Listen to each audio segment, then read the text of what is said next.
کیا آپ جانتے ہیں کہ آج آپ کا مسلمان ہونا صرف آپ کی محنت کا نتیجہ نہیں، یہ ان دعاؤں کا اثر ہے جو برسوں پہلے کسی ماں نے آنسوؤں کے ساتھ مانگی تھیں؟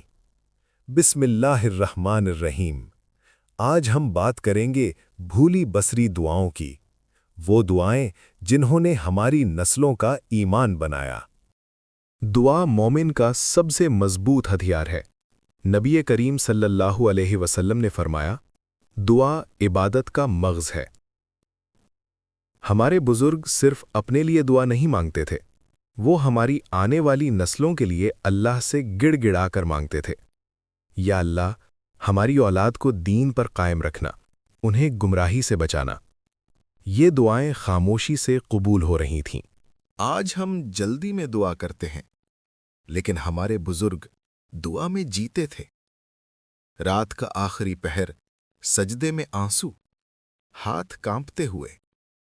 ایک ماں اپنے بچے کے نام لے لے کر دعا کرتی، ایک باپ فجر سے پہلے اللہ کو پکارتا۔ یہ وہ دعائیں تھیں جو صرف زبان سے نہیں، دل سے نکلتی تھیں۔ ایک غریب ماں جس کے پاس دولت نہیں تھی، صرف دعا تھی۔ بیٹا شہر چلا گیا، ماں ہر نماز کے بعد کہتی، یا اللہ، میرے بیٹے کا ایمان محفوظ رکھنا۔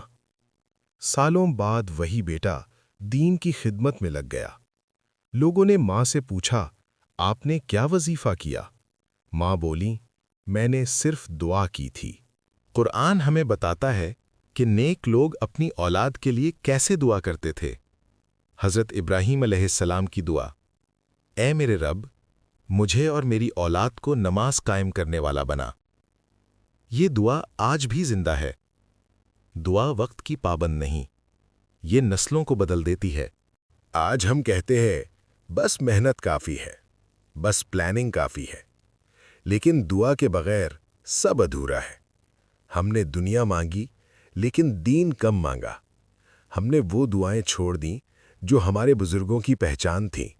یہی ہماری سب سے بڑی کمی ہے۔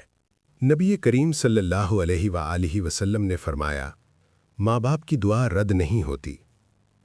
شاید آج آپ نماز پڑھ رہے ہیں، قرآن سے جڑے ہیں، یہ کسی نانی یا دادی کی دعا ہو، وہ بزرگ جن کے نام ہمیں یاد نہیں، لیکن دعائیں آج بھی زندہ ہیں۔ آج خود سے سوال کریں، کیا ہم چاہتے ہیں کہ ہماری نسلیں ہمیں یاد کریں؟ اگر ہاں، تو آج سے دعا شروع کریں۔ ہر نماز کے بعد بس یہ کہہ دیں، یا اللہ، ہماری اولاد کو ہدایت پر قائم رکھ۔ شاید آج کی آپ کی دعا کل کسی بچے کو اللہ کے قریب کر دے۔ یہی ہے وہ بھولی بسری دعائیں جو ہمارا ایمان بناتی ہیں۔ اللہ ہمیں سچی دعا مانگنے والا بنا دے۔ آمین۔